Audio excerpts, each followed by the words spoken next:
प्रिय छात्र छात्राओं, एक बार पुनः आपका मैं डॉक्टर आशुतोष कुमार सिंह हार्दिक स्वागत करता हूं। आज की जो हमारी पाठ्य सामग्री है वह बीए द्वितीय एवं एमए चतुर्थ सेमेस्टर के लिए महत्वपूर्ण है। जो आज की हमारी पाठ्य सामग्री है उसका शीर्षक है कल्याणी के चालुक्य वंश का शासक विक्रमादित्य षष्ठ। समस्त कल्याणी के चालुक्य वंश के सबसे प्रतापी शासकों में जिस शासक की गणना की जाती है वह है विक्रमादित्य षष्ठ, जिसने 1076 ईस्वी से लेकर के 1126 ईस्वी के लगभग शासन किया। यह अपने पूर्ववर्ती सोमेश्वर प्रथम का कनिष्ठ पुत्र था, जबकि इसका बड़ा भाई इसके पहले कुछ समय के लिए कल्याणी के चालुक्य वंश की गद्दी पर आसीन रहा, सोमेश्वर द्वितीय। यह सोमेश्वर द्वितीय का छोटा भाई था, जिसने जो इसका दरबारी कवि था विल्हण, उसने विक्रमांकदेव चरित में लिखा है कि सोमेश्वर प्रथम के सभी पुत्रों में सबसे योग्य पुत्र था विक्रमादित्य षष्ठ। प्रारंभ में वह गंगवाड़ी और बनवासी क्षेत्र का सामंत भी था। हालांकि हैदराबाद संग्रहालय से 2 दानपत्र भी मिले हैं, जिनसे विक्रमादित्य षष्ठ के बारे में कुछ जानकारी मिल जाती है। इनसे यह पता चलता है कि विक्रमादित्य ने अपने बाहुबल से सोमेश्वर से राजलक्ष्मी को ग्रहण कर लिया था। इससे यह पता चलता है कि उत्तराधिकार को लेकर इसका अपने बड़े भाई सोमेश्वर द्वितीय से युद्ध हुआ और उसमें इसे विजयश्री हासिल हुई। 1076 ईस्वी में इसका राज्यारोहण संपन्न हुआ और उसी राज्यारोहण के ही समय इसने चालुक्य विक्रम संवत चलाया। इस चालुक्य विक्रम संवत के संदर्भ में नीलकंठ शास्त्री जी का मानना है कि उसने संभवतः 11 फरवरी 1076 ईस्वी को इसका प्रचलन किया। विक्रमादित्य को अपने शासनकाल में कुछ विद्रोहों का भी सामना करना पड़ा। उसके शासनकाल का एक सर्व प्रमुख विद्रोह जो हुआ वह जयसिंह तृतीय का विद्रोह था, जिसने 1083 ईस्वी के लगभग एक विद्रोह का नेतृत्व किया। प्रारंभ में जयसिंह के साथ विक्रमादित्य षष्ठ के बहुत अच्छे संबंध थे। जब सोमेश्वर द्वितीय के साथ विक्रमादित्य का उत्तराधिकार का संघर्ष चल रहा था तो उस संघर्ष में जयसिंह ने विक्रमादित्य का साथ दिया था, किंतु शासक बनने के बाद जयसिंह जब विक्रमादित्य शासक बन गया तो उसने जयसिंह को अपने अधीन सामंत बना दिया और कुछ काल तक जयसिंह जब सामंत बना रहा तो उसका विश्वास पात्र बना रहा। लेकिन धीरे धीरे जयसिंह ने अपनी महत्वाकांक्षा बढ़ाते हुए अपनी शक्ति का विस्तार करना चाहा, जिसके निमित्त दोनों में युद्ध की स्थिति उपज गई। जब विक्रमादित्य षष्ठ शासक बना तो उसने अपने उत्तराधिकार के युद्ध में मदद करने वाले जयसिंह को बनवासी क्षेत्र का उपराजा बना दिया। उसी बनवासी क्षेत्र का जहाँ वह पहले सामंत हुआ करता था, उस क्षेत्र का उसने जयसिंह को उपराजा बना दिया, जिसमें बेलबोन, पुलगिरे और कंडूर जैसे अधिकार क्षेत्र शामिल थे। किंतु जयसिंह इतने मात्र से संतुष्ट नहीं हुआ। ऐसी अवस्था में विक्रमादित्य षष्ठ के एक विश्वासपात्र सलाहकार ने यह बताया कि जयसिंह प्रजा को पीड़ित कर रहा है, अपनी सैन्य शक्ति को बढ़ा रहा है, अटवी अर्थात जंगली जाति से मैत्री संबंध बढ़ा रहा है और द्रविड़ राजा को अपनी ओर मिलाने का प्रयत्न कर रहा है। तो ऐसे में यह जयसिंह के साथ विक्रमादित्य षष्ठ को युद्ध करने की आवश्यकता महसूस हुई। अंततः दोनों के बीच युद्ध हुआ जिसमें जयसिंह की पराजय भी हुई, किंतु विक्रमादित्य षष्ठ ने उदारता का परिचय देते हुए बंदी बनाए गए जयसिंह को अभयदान प्रदान कर दिया। विक्रमादित्य को होयसलों से भी युद्ध करना पड़ा। यह होयसल राज्य चालुक्य और चोल साम्राज्य के बीच में स्थित एक बफर जोन था, अंतस्थ राज्य था, बफर स्टेट था, जिसकी राजधानी द्वार समुद्र थी। विक्रमादित्य के समकालीन होयसल शासक विनयादित्य, एरेयंग, बल्लाल प्रथम और विष्णुवर्धन हुए। विनयादित्य ने चोलों के विरुद्ध युद्ध में विक्रमादित्य की सहायता की थी, किंतु धीरे धीरे वह अपनी शक्ति का भी विस्तार करता जा रहा था। बल्लाल प्रथम के समय होयसलों का राज्य काफ़ी बढ़ चुका था और बल्लाल प्रथम ने त्रिभुवन मल्ल की उपाधि भी धारण कर ली थी।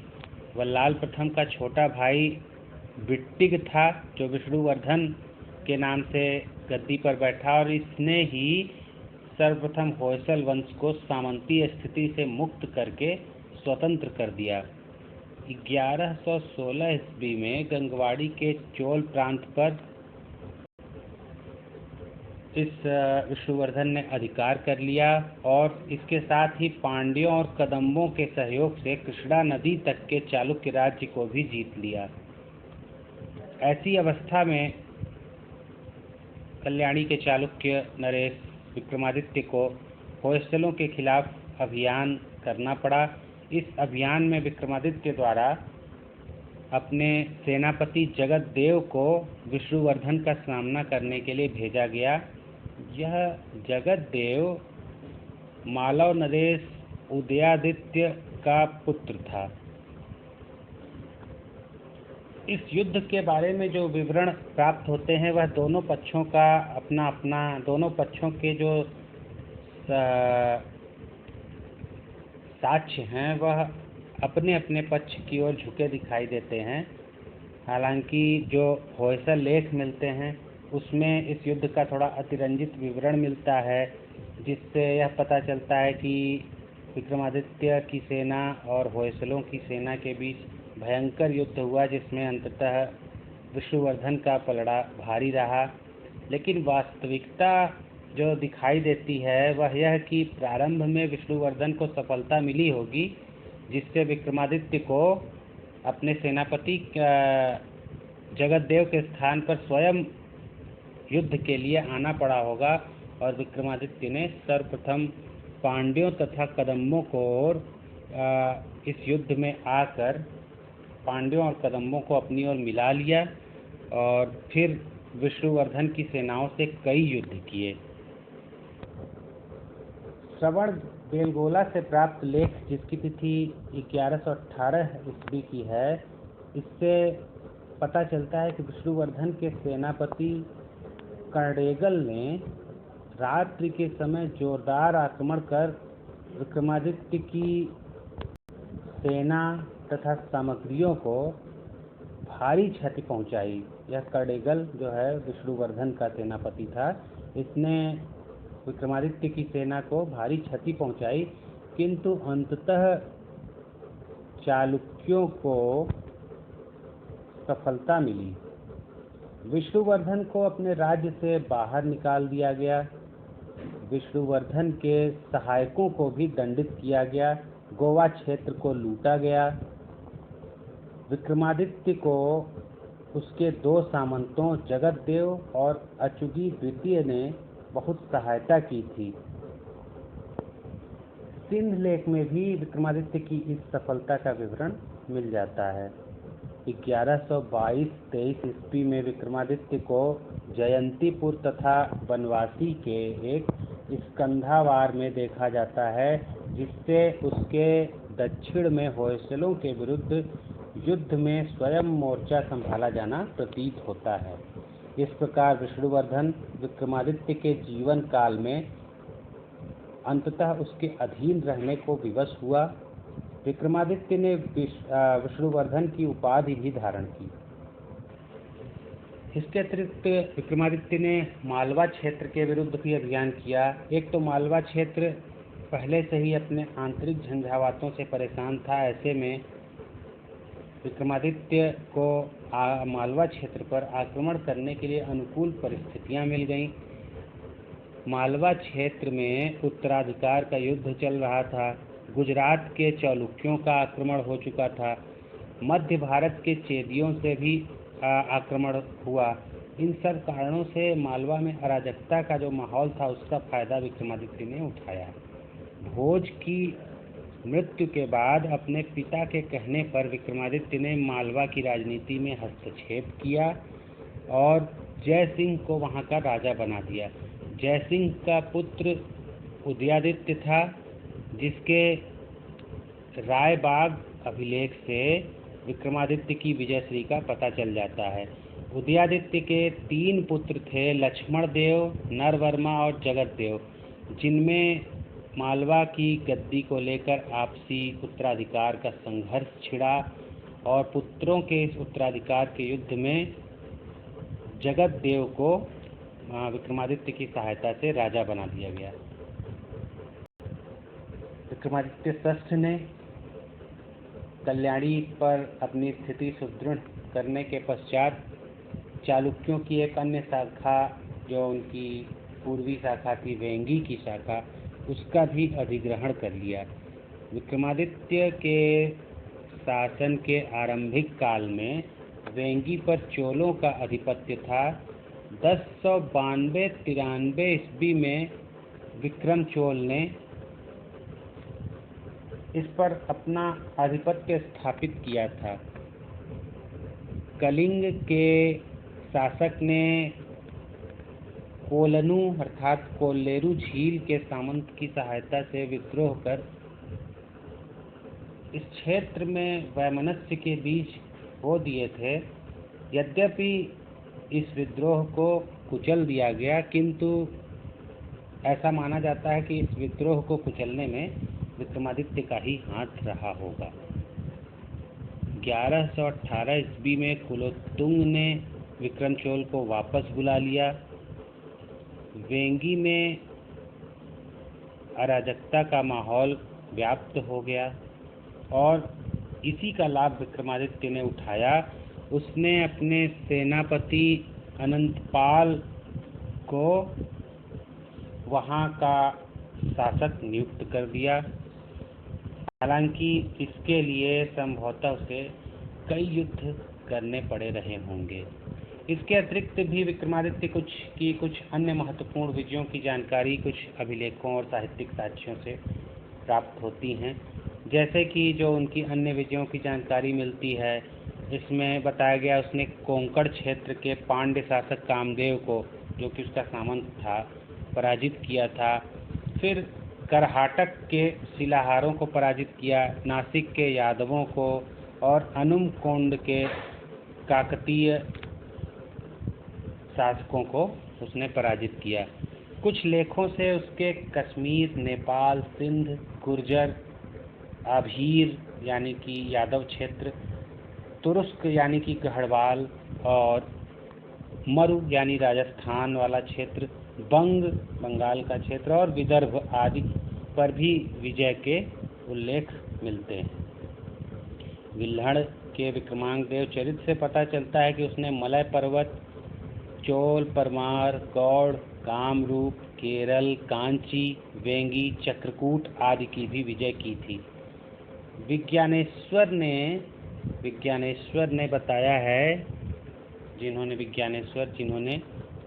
याज्ञवल्क्य की स्मृति पर टीका लिखी है, मिताक्षरा, इन्होंने बताया है कि विक्रमादित्य षष्ठ का जो साम्राज्य था वह उत्तर में हिमालय से लेकर दक्षिण में रामेश्वरम तक और पूरब में बंगाल की खाड़ी से लेकर पश्चिम में अरब सागर तक का फैला हुआ था। इस तरह से यह एक प्रकार से समग्र भारतवर्ष का सार्वभौम शासक था अपने काल का।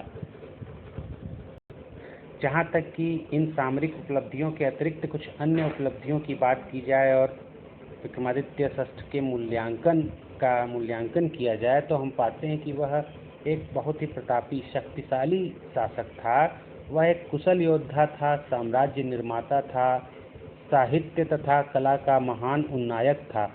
उसके दरबार में विल्हड़ सुशोभित होते थे जिन्हें सभी लिपियों का ज्ञान था, जो एक प्रखर कोटि के वक्ता और कवि भी थे।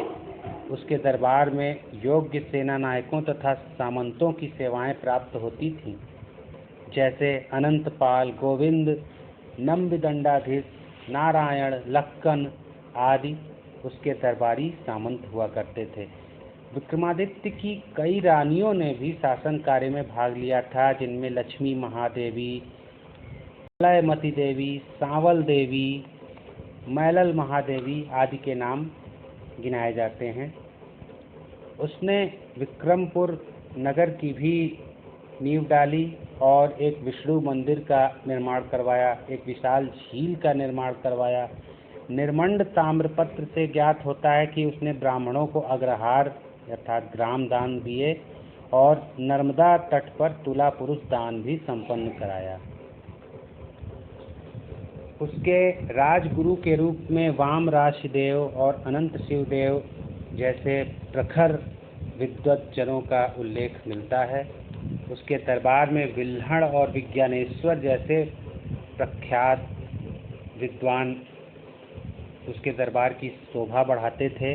विल्हड़ कश्मीर का मूलतः निवासी था और बाद में इसे विक्रमादित्य षष्ठ का संरक्षण प्राप्त हुआ। इसी प्रकार विज्ञानेश्वर ने मिताक्षरा लिखी, जो याज्ञवल्क्य के स्मृति पर एक टीका है। विज्ञानेश्वर विक्रमादित्य षष्ठ का मंत्री भी था। इसके अतिरिक्त उसने अपनी कुछ कूटनीतिक सफलता का भी परिचय दिया है, जैसे कि लंका के शासक विजयबाहु के दरबार में उपहारों के साथ उसने 1076-77 ईस्वी में एक दूत मंडल भेजा था, जिससे दोनों साम्राज्यों के बीच मैत्री संबंध स्थापित हुए थे। इस प्रकार से देखा जाए तो कल्याणी के चालुक्य वंश का विक्रमादित्य षष्ठ महानतम शासक था। और कल्याणी के ही चालुक्य वंश नहीं अपितु भारत के महानतम शासकों में से की जब गणना की जाती है तो उसमें से एक नाम विक्रमादित्य षष्ठ का भी बड़े ही गौरव के साथ लिया जाता है।